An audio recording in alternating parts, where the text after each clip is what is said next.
Y ya está con nosotros en estudio Nicolás Iglesias, que es el licenciado, además integrante de la Iglesia Metodista, investigador, y por todas esas vetas está aquí para presentar cómo es este documental Fe en la Resistencia. ¿Cómo andás, Nicolás? Muy bien, buenas noches, gracias por recibirme.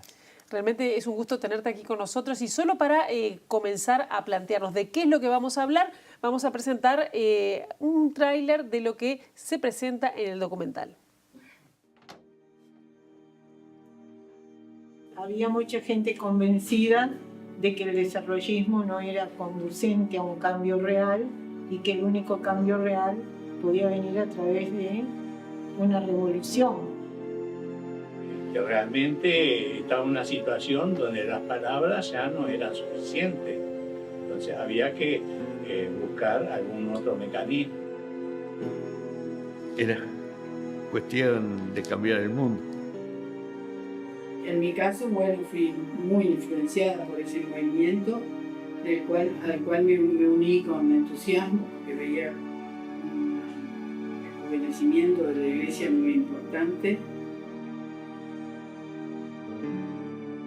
Está el documento dos documentos de Santa Fe que dice que en Estados Unidos ya eran consideradas, esas iglesias progresistas eran consideradas enemigos y que había que destruirlos. Se inició en esa misma época un diálogo cristiano-marxista. Si bien desde el punto de vista religioso no había en ellos mayor interés, pero sí convergíamos en nuestras preocupaciones sociales. Teníamos que resistir. Es decir, nosotros somos verdaderos resistentes de lo que es la agresión, la persecución, el manoseo que se nos ha sometido. Es muy importante también destacar la gente que luchaba por la liberación desde una teología no violenta. No solo eran los frente amplistas, los comunistas, los sindicalistas, aquellos que hacían de la fe una convicción de vida y eran fieles a eso, también eran enemigos de la dictadura. ¿Qué tan importante fue, Nicolás, en la resistencia el espacio religioso? Por utilizar una expresión bien amplia que en realidad remite a distintas comunidades religiosas. Sí, nosotros con el documental queríamos reflejar algo que en los libros y en la investigación académica no estaba plasmado de forma clara, cuál había sido el rol de la resistencia, porque asimismo todavía tenemos una imagen traída de Argentina de la complicidad de la Iglesia Católica en la dictadura en Argentina, pero en Uruguay en realidad no había muchas investigaciones sistemáticas sobre el rol de las religiones. Y la resistencia, en el documental se enfoca en los testimonios de resistencia, jugó un rol importante, tanto a nivel personal de los individuos, pero también de organizaciones y a nivel institucional en algunos casos, con la denuncia de las torturas, con la denuncia de las violaciones a los derechos humanos, tanto en dictadura como en el periodo previo de autoritarismo, lo que fue también la solidaridad con los madres y las familiares de los detenidos desaparecidos, el rol de ayuda, de contribución concreta, material, de pasajes de alimentos, de rutas de exilio, de gestos de acompañamiento psicológico, emocional a familias, a personas.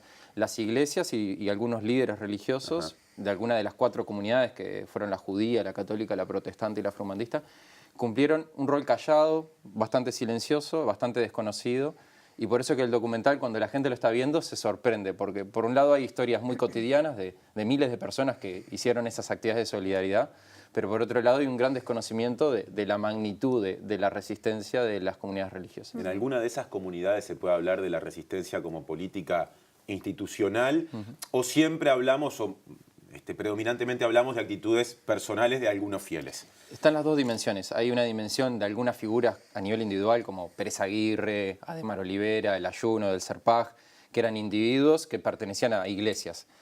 En el marco de Serpaj, una institución, está Emilio Castro y Partelli, que son las dos figuras de los años 60, Monseñor Partelli de la Iglesia Católica, Pastor Emilio Castro de la Iglesia Metodista, también fundador del Frente Amplio, que tenían el respaldo de sus instituciones, pero había una jugada muy personal, también con una fuerte presencia mediática de algunas figuras religiosas en los finales de los años 60, hasta en programas televisivos y de debate. Entonces, lo institucional les servía de cobertura, pero también tenía sus límites, porque las instituciones también estaban controladas por los militares, por la inteligencia, y también quizás las iglesias, en este sentido en Uruguay, la laicidad le jugó muy a favor por no tener esa convivencia con el poder de turno, que en este caso fue militar, y también el vínculo internacional permitía que las denuncias al exterior y la información que las iglesias sacaban al exterior se replicara en los organismos de derechos humanos y en el propio Estados Unidos y en las iglesias y en los ámbitos de lobby político en Estados Unidos, que lograron cosas que son desconocidas, como presionar para que Estados Unidos no le venda más armas a Uruguay, poder pedir a través del Departamento de Estado información sobre el estado de muchos presos que estaban en el penal de libertad, que pertenecían a diferentes comunidades religiosas y a familiares de ellos, que más allá de su pertenencia a alguna comunidad religiosa, siempre había una dimensión humanitaria que iba por encima de todo y que los unía, no importando muchas veces si eran ateos o creyentes. Y de alguna manera las instituciones sí jugaron un papel, a diferencia quizás de otros países en América Latina, donde la cosa estaba mucho más dividida, donde había obispos, arzobispos a favor y en contra. En Uruguay hubo una mayor presencia del liderazgo y de la institución jugada en defensa de los derechos humanos. Y en el caso tuyo, ¿por qué crees que ha sido, según lo que estás diciendo, ¿no?, silenciado o menos visible el aporte de las distintas comunidades religiosas en lo que fue la resistencia a la dictadura y la solidaridad? ¿Y por qué es que surge en ese caso el documental? Sí. Porque en realidad hubo figuras que, como tú misma las mencionaste, fueron bastante destacadas, ¿no?, Sí. en Uruguay. Hay figuras destacadas, pero también se combinan algunos elementos. Por un lado, los que venimos del ámbito de las ciencias sociales y eso, vemos que hay en la academia hasta hace pocos años cierta resistencia a analizar el fenómeno religioso como un fenómeno que influye en lo político, tanto desde un punto de vista conservador o progresista. Ahora, claro, con el surgimiento de movimientos conservadores es muy notable que la religión juega un papel político. Pero la academia ahora sí está prestando más atención al tema, pero en pasado reciente ha habido como un cierto, poca atención al tema. Después, también en la izquierda uruguaya, que hay un gran perjuicio con lo religioso, Sí, claro. y hay una autocensura, porque a veces cuando repasen el documental, las personas que vayan a verlo van a ver dirigentes políticos que en verdad también son religiosos en su formación o en su trayectoria, pero también hay como cierta autocensura, cierto closet religioso para la gente de izquierda que resistió y que tenía una formación religiosa que los influyó y que en muchos casos los llevó a militar en el MLN, en el Partido Demócrata Cristiano, en el Partido Socialista, en el Partido Nacional. El Partido Demócrata Cristiano fue el que prestó, en ese caso, el lema para presentarse al Frente Amplio a las elecciones. Es decir, en ese momento no estaba tan invisibilizado, en ese momento, quizás después en la etapa posterior. Claro, cuando uno ve, por ejemplo, los cuadernos de marcha, por decir un material histórico de ese momento, y ve cristianos y marxistas que escribía Arismendi, Benedetti, pero también Juan Pablo Terra, Emilio Castro, Conteris, Borrat, cuando ve las figuras del mundo académico eran religiosas, ateos, marxistas y estaban todos juntos sin problema. y trabajaban juntos. La dictadura rompió ese tejido, que es que un poco, esa unión, esa unión fue resistencia, pero realmente la termina en parte rompiendo, y en la salida democrática creo que todo lo que pasó después, incluso el neoliberalismo y también el crecimiento de grupos religiosos conservadores, o el conservadurismo de algunos grupos que fue aumentando, generó que ese diálogo se fue perdiendo.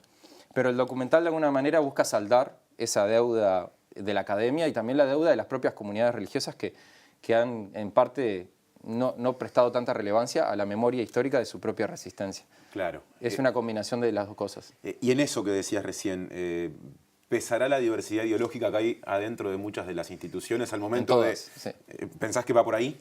Claro, hay diversidad ideológica en las comunidades religiosas, pero en ese momento, más allá de la pertenencia a diferentes partidos, había un enemigo común y había una causa común que era la defensa de la vida y de las personas. Cuando había que sacar a una persona al exilio no importaba ni la religión ni el partido. Y en ese lugar las iglesias, que eran una de las pocas instituciones legales, porque los sindicatos, los partidos políticos, lo que fue luego, por eso se fundó nuevamente el PIT y la CEP, Generación de 83, todo ese movimiento. Todo eso va a conventuales, va a las parroquias, el movimiento estudiantil, todo eso resurge en el ámbito parroquial y eclesial, que hoy parecería rarísimo pensarlo así, pero resurge porque era un espacio que estaba legal. Claro. Y de alguna manera el espacio religioso daba ciertas garantías, aunque hubo muchas redadas y también los militares fueron muchas veces a llevarse presos a curas, a pastores. Sí, inmunidad no había, digamos, Inmunidad no había de ninguna forma y fueron violentados los cultos. Ahí veíamos también a otra dimensión en la comunidad afro. Sí. Mucho más desconocida que la Iglesia Católica, la Iglesia Metodista. Puede decirse que en esa comunidad, te lo voy a plantear guiándome por lo que muestra la película, que en este caso vimos.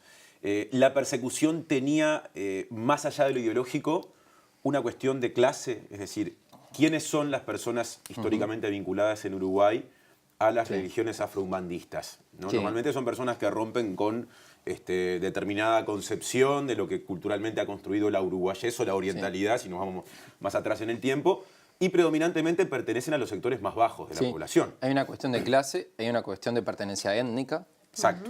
Y hay otra dimensión que los cultos afroumbandistas hasta ese momento casi todos no tenían personería jurídica ni insistencia institucional, porque a diferencia de las religiones judeocristianas, que tienen una matriz histórica, institucional mucho más sólida y más antigua, más desarrollada, y más desarrollada, los cultos afroumbandistas siempre funcionaron de forma muy informal y muy casera. Y cuando llega la dictadura eran prácticamente ilegales, porque las reuniones sociales estaban ilegalizadas y andar vestido de blanco, como ellos mismos dicen. O sea, tener un ropaje religioso que no es de la hegemonía, no es de cristiano, digamos.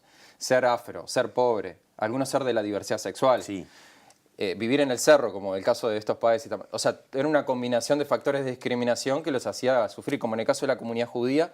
También se combinaba el antisemitismo, que también estaba presente en el ejército cuando entrevistamos a Rosenkopf, que en este corte no aparece porque nosotros rodamos 40 horas y van a poder ver 80 minutos. Entonces, en verdad, hay muchas historias que todavía van para una segunda etapa. Pero Rosenkopf nos decía, había un fuerte antisemitismo, entonces te la daban por bolche y por judío. Claro. O sea, era como un agravame. Entonces, hay elementos que, claro, jugaban en contra para algunas comunidades y en otros casos eran paradójicos, como Bordaberry era católico. Pero muchos católicos, cuando hay esa escena y una historia del penal de libertad y la misa, el culto con los presos políticos en el año 72, los que estaban presos eran pastores, curas y músicos, que son los que desarrollan la vida religiosa litúrgica en el penal de libertad, que es otra beta súper desconocida, salvo por el texto de La comunión de las manos vacías de Eduardo Galeano, que es un texto que lo plasma esa historia. Quizás también la religión fue reprimida. Cuando uno ve toda esta investigación que hicimos y ver los materiales de Dirección Nacional de Inteligencia, que empieza la persecución a los religiosos en el año 63, 64. O sea, 8 años antes del golpe. Claro. Entonces decís, en realidad lo religioso ya era un elemento de ver las cosas críticamente, progresista, y era eso te iba a controlado. preguntar. Primero que digo, quizás el tema de ser de agrupamiento, ¿no? Que lo religioso era una manera de agruparse, ya era sospechoso, ¿no? Pero después, ¿qué incidencia tuvo? Pienso más capaz que en la católica. No sé cómo influyó en las otras religiones que están presentes en el documental. La presencia firme de la teología de la liberación, de la opción por los pobres, de la opción por la resistencia, que igual iba en contra de lo que era la gran, digamos, el gran predicamento de la Iglesia Católica a nivel universal, ¿no? Sí. Bueno, la teología de la liberación, el documental opta por explicar el proceso y no llegar al 70 directo. Empieza en la teología de la liberación, en la Revolución Cubana, en el Concilio Vaticano II, y cómo influyó todo eso en el cristianismo uruguayo, y fue de una manera imponente. ¿Cómo explicás que una monja se haga del MLN? ¿Cómo explicás que un cura o un pastor varios curas, ¿no? tomen las armas y discutan si es lícito o no tomar las armas frente a la situación de pobreza, injusticia? Y bueno, estaba Camilo Torres, que era un ejemplo de esa toma de la revolución por la vía armada. Y después está la otra sector cristiano que dice, bueno, la revolución por la no violencia, influenciados por Martin Luther King. O sea, era una efervescencia social y religiosa que, bueno, un poco se recrea en el documental cuando se juntan todos a discutir, pero era un momento de mucha efervescencia donde la teología de la liberación jugaba un rol muy importante y que ya fue señalado como por el Pentágono, por el documento de Santa Fe, ya era visto desde Estados Unidos que la teología de la liberación en Latinoamérica era un elemento peligroso al cual había que combatir y que había que implantar religiones que fuesen más funcionales a los intereses norteamericanos en América del Sur. Sí. Y eso hasta hoy podemos ver los frutos de cómo el conservadurismo religioso ha crecido y ha ganado elecciones en Brasil, en Costa Rica casi, en Guatemala. O sea, las cosas no suceden de la noche para la mañana, y cuando uno analiza la dimensión político-religiosa en Latinoamérica entiende un montón de fenómenos de una forma mucho más integral, digamos. Ese dato que mencionás de la estrategia estadounidense de promover la llegada al cono sur de algunas iglesias evangelistas fundamentalmente fue de los, a mi criterio, hallazgos más importantes que dejó la película, por lo menos en quienes no teníamos mayores datos, ¿no? Capaz que para alguien que ha estudiado fuera casi una obviedad. La pregunta que me surge es, algunos de los movimientos que hoy se están haciendo muy visibles en discusiones bien actuales, asociados a ciertas comunidades religiosas, ¿tienen que ver con esas iglesias que llegaron por derecha, por decirlo de alguna manera? Tiene que ver con la historia y con el presente, porque en realidad los movimientos fundamentalistas religiosos que hoy abogan contra la ley trans o con mis hijos no te metan y todos estos movimientos contra, llamado la ideología de género, lo veíamos en la nota de Chile recién, todos esos movimientos que están en toda Latinoamérica, en realidad tienen financiamiento y estrategia de marketing y de difusión que viene desde Estados Unidos, desde la derecha religiosa que se llamó en finales de los años 70 la nueva derecha, la derecha cristiana, de la cual Trump es una de sus vetas y es una de sus fuentes de apoyo, pero hay una conexión histórica entre esos movimientos que llegan a finales de los 60 con una teología conservadora y que hoy son los que tienen mayor prensa y fuerza política. En los años 60 no eran tan visibles, solo era algún misionero norteamericano que viene con unas ideas pro-norteamericanas y anticomunistas. Claro. Hoy, en verdad, el esquema, el nuevo enemigo, en vez de ser el comunismo de la Guerra Fría, es lo que se llama ideología de género para estos grupos. Entonces, en realidad, hay discusiones de esa época que hoy se actualizan, porque también hay, de la misma manera, sectores religiosos liberales y liberadores que tienen posturas abiertas al tema de diversidad sexual y género. Entonces, esos mismos discusiones político-religiosas están instaladas hasta en nuestro país. Claro, que se ve menos, ¿no? Se ve menos y en verdad solo vemos o tendemos a ver lo conservador, pero también con el documental, yo que he investigado tantos años el accionar de Veraca, Misión Vida, Dastugue, digo, también es interesante ver que no solo lo conservador está en lo religioso, sino también hay dimensiones liberadoras y progresistas, entonces de alguna manera el documental equilibra todas las investigaciones con otras miradas. Bien, es interesante la cantidad de testimonios. Tenemos que nos queda bien poquito tiempo, pero ¿cómo fue la elección de los testimonios? Porque vemos gente que netamente estuvo vinculada a la iglesia, pues vemos gente que puede llamar la atención, vemos gente de todos los partidos, Matilde Rodríguez Larreta, estamos viendo también, Marcos Carámbula, Juan Raúl Ferreira, que cuando la entrevista era blanco, mucha gente. ¿Cómo fue la selección? Bueno, tuvimos un equipo interdisciplinario con historiadores, antropólogos, politólogos y teólogos, y ahí armamos el guión con las entrevistas y elegimos, también con referente de cada comunidad religiosa, y tuvimos que recortar y elegir. Eso fue un trabajo exhaustivo, pero bueno, tuvimos ese equipo interdisciplinario y quedó, como decía, material para segundas entregas de material, porque como mucha gente de esos veteranos, gente de entre 70 y 90 años, claro, la mayoría, sabemos que eran oportunidades a veces únicas de encontrarnos a registrar su testimonio. Y bueno, el equipo está conformado también por Víctor Aragón y Marilyn Reina en la parte audiovisual, que hicieron un trabajo artístico, fotográfico precioso, Stephanie Kreger en los guiones, y en el equipo interdisciplinario quizás Gerardo Caetano, Horacio Tonelli, Marcela Schenk son de las personas que la gente conoce del ámbito de la facultad. Para cerrar, Nicolás, ¿cómo puede hacer el interesado o la interesada para ver la película en estos días? Bueno, en estos días está en la Nelly Goitiño, en la sala B a las 19:30 horas, viernes, sábado y domingo. Quedan poquitas entradas y por eso se habilitaron funciones en Cinemateca Positos a partir del viernes y también algunas funciones nuevas. ¿De este viernes de hoy? No, viernes, sábado y domingo, 19:30, la Nelly Goitiño. Y a partir de la semana que viene en Cinemateca, a partir del viernes 21 de septiembre. Y también algunas funciones más en la Nelly Goitiño, porque en verdad viene a entradas agotadas casi todos los días. Bueno, muchas gracias por la visita, Nicolás. Gracias a ustedes.